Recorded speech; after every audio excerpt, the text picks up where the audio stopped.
আমাদের দাদু বাড়িতে ঢোকার রাস্তাটা কিন্তু আমার কাছে বেশ ভালো লাগে। চারপাশটা একদম নিরিবিলি, আশেপাশে তেমন কোনো বাড়িঘর নেই আর একদম সবুজে ঘিরে থাকে সব সময়।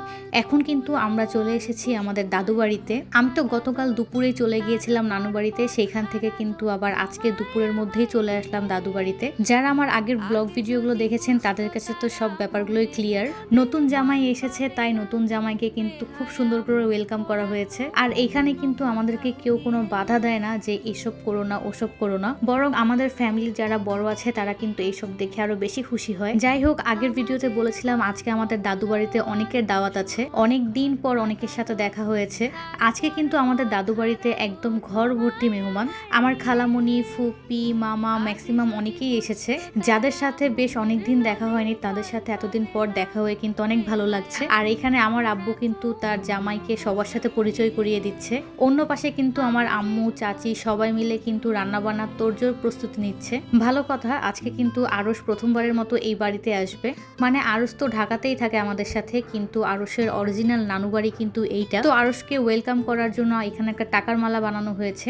আর এই যে এটা হচ্ছে আমি এই পেজের ওনার। আপনারা অনেকেই এখনো বুঝতে পারেন না, আমি আসলে সবসময় ক্যামেরার পেছনে কাজ করি, তাই আপনারা অনেকেই এখনো কনফিউজড। আমরা সবাই আরশের জন্য অপেক্ষা করছিলাম, কারণ আরশ কিন্তু তার দাদা বাড়িতে ছিল। এখানে আরশ এসেছে দেখে সবাই তো অনেক খুশি, সবাই আরশকে নিয়ে ব্যস্ত হয়ে পড়েছে। প্রত্যেকেই কিন্তু আরশকে এই প্রথমবারের মতো দেখেছে, তাই প্রত্যেকেই চাচ্ছে আরশকে কোলে নিতে। আরশও প্রত্যেকের কোলে কোলে যাচ্ছে।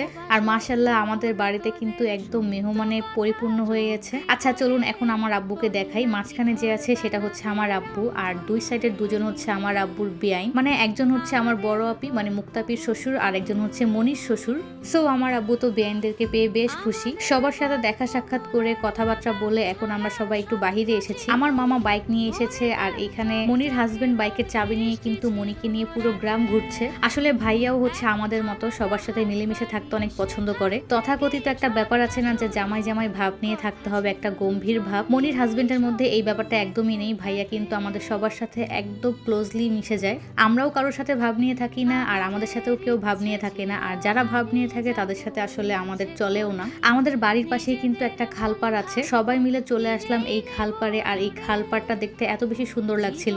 আমরা যখন এসেছি তখন কিন্তু একদম ভর দুপুরবেলা যেহেতু, তাই কিন্তু একটু রোদও উঠেছে। এখানে অনেক রোদ, তাই আমরা আপাতত এখন এখান থেকে চলে যাচ্ছি। বিকালের দিকে আমরা আবার এখানে আসবো। আর এই যে এই সব পিচ্চি পাচ্ছা নিয়ে আমরা এখানে এসেছি। আর এখানে ভাইয়াকে দেখুন, ক্যামেরা অন করলেই সে যে কি না কি করবে আমার ভিডিওতে। জায়গাটা এত বেশি সুন্দর, তাই এখানে আমি মনি আর ভাইয়াকে একটু ছবি অ্যান্ড ভিডিও নিয়ে দিলাম।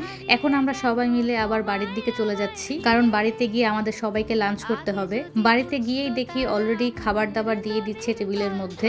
আর যেহেতু আজকে অনেক মানুষ বাড়িতে, তাই কিন্তু একবারেই সবাই বসতে পারবে না। 14 জন যেন একসাথে বসতে পারে সেই রকম করে চেয়ার সেটিংস করা হয়েছে। যখনই সবাই খেতে বসেছে তখনই কিন্তু দেখলাম কারেন্ট চলে গিয়েছে, তাই আর কিচ্ছু করার নেই, সবাই কিন্তু এই অন্ধকারের মধ্যেই খেতে বসেছে। আর রান্নাঘরের অবস্থা কি হয়েছে সেটা আপনারা দেখুন। আমরা যারা যারা ছিলাম তারা কিন্তু এই রান্নাঘরেই বসে গিয়েছি। আমার কাছে এটা বেশ ভালো লাগে, সবাই মিলে একসাথে গল্পগুজব করতে করতে খাওয়া হয়ে যায়।